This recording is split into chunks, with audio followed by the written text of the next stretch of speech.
తమ హక్కుల గురించి తాము పోరాడుతున్నటువంటి ఆ నిరుద్యోగ యువకులకు వెంటనే ఆ పోలీస్ అధికారి క్షమాపణ చెప్పాలి, ప్రభుత్వం కూడా క్షమాపణ చెప్పాలి.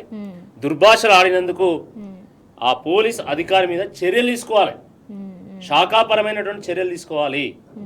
లేదంటే తప్పకుండా ఒక్కొక్కటి యాడ్ అయితాయండి.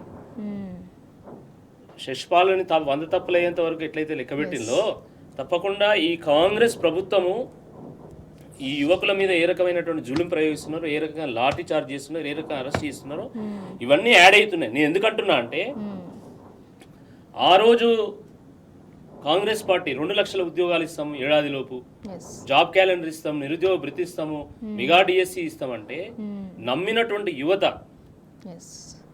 ఆ రోజు బస్సు యాత్ర చేసి ఊరూరికి వెళ్ళి చేన్లు శెలకలు తిరిగి తాతల కాళ్ళు పట్టుకొని మాకు ఉద్యోగం రావాలంటే కాంగ్రెస్ రావాలి అని వాళ్ళని ఒప్పించి వాళ్ళని అధికారులు తీసుకొచ్చిండు. అంటే నమ్మకమే ద్రోహమే కదా. వాళ్ళేమో కాళ్ళు పట్టుకొని మీ చేతి గుర్తుకు ఓటేయించింది. మీరేం చేస్తున్నారు? మీరు కాళ్ళతోని జాడించేది అంటున్నారు ఈరోజు. అంటే ఇది నమ్మక ద్రోహం కాకపోతే ఏంది? కాంగ్రెస్ అంటేనే ద్రోహం, ఇంకంతే, ఇంకా వేరే ఏం లేదు. మొదటి నుంచి తెలంగాణ నేపథ్యం మీరు చూడండి, కాంగ్రెస్ అంటేనే ద్రోహం అని 100 సార్లు నిరూపించుకున్నారు. తీసుకుపోయి ఆంధ్రాలో కలిపిల్లా, నీళ్ళ విషయంలో ద్రోహం చేసిందా, నిధుల విషయంలో ద్రోహం చేసిందా, నియామకాల విషయంలో ద్రోహం చేసిందా. సో బ్రాండ్ అది, నమ్మక ద్రోహానికి బ్రాండ్ అది, పర్యాయ పదం అది కాంగ్రెస్ పార్టీ.